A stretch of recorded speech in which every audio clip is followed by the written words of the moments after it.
What happens when there are outstanding bills that are attached to the property? Hello, I'm Aldric Toyad.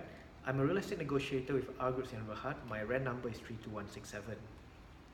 In a tenancy agreement, or during a tenancy, before the tenancy agreement is signed, the would-be tenant would always pay a certain amount of deposit. This includes an advance rental, a half or 1 month rental deposit, utilities deposit, and maybe 2 months or 1 month rental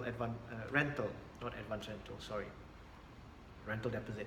So what happens is, in the event that during the stay of tenant A, there are outstanding bills, the owner will use whatever money there is in the utilities deposit to pay for that, to pay for the outstanding amount, right? So if it's up to 800 ringgit, for example, then therefore 800 ringgit is used taken from that, and the balance should be returned to the previous tenant, that tenant when he or she is moving out. Now, in the event that it is not done, you've moved in, you have signed the agreement to rent, you moved in and you found out, hey, there is an X amount of bills outstanding. X amount is outstanding for electricity. So before you make payment, again, because the outstanding amount was generated before you moved in, before your tenancy period, it is not the new tenant's responsibility to pay it off. I have to emphasize that. However, the new tenant can make an arrangement with the landlord or the owner on how to go about it. So this is where communication is key. Check with the owner whether the owner is willing to go to the post office or wherever, the counter, and make the payment himself, or would he like the tenant to make that payment on behalf of him.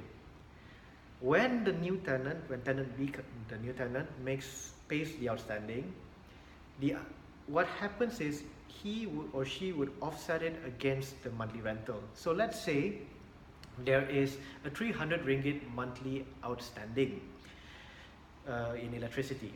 So the 300, so when the new tenant comes to the counter to make payment, he would pay the 300 ringgit plus X amount of his or her consumption for that particular month. Now in this, bear in mind again the 300 ringgit. So let's say the rental was 1000 ringgit. So the agreement and the arrangement that should have been reached with the landlord is, since I'm paying this 300 on your behalf, the rent that you will receive this month is 700 ringgit. Okay, so that offer and acceptance, that agreement has to be in black and white. It could be done through WhatsApp message and SMS and email exchange. As long as there is a way, there's a paper trail to trace back in the event of any dispute, right? So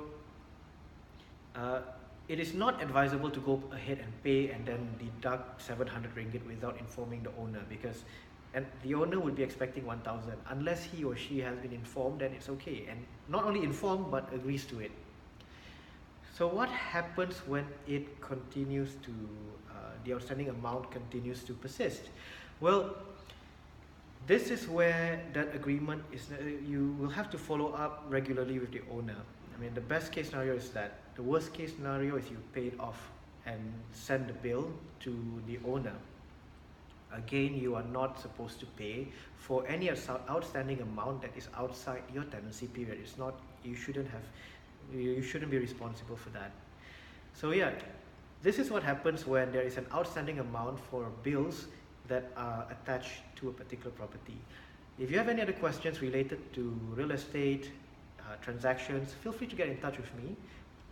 I hope you continue to support this channel, this page, by sharing and liking and reacting and commenting on this video. So I wish you a great day ahead. Thank you very much. Bye.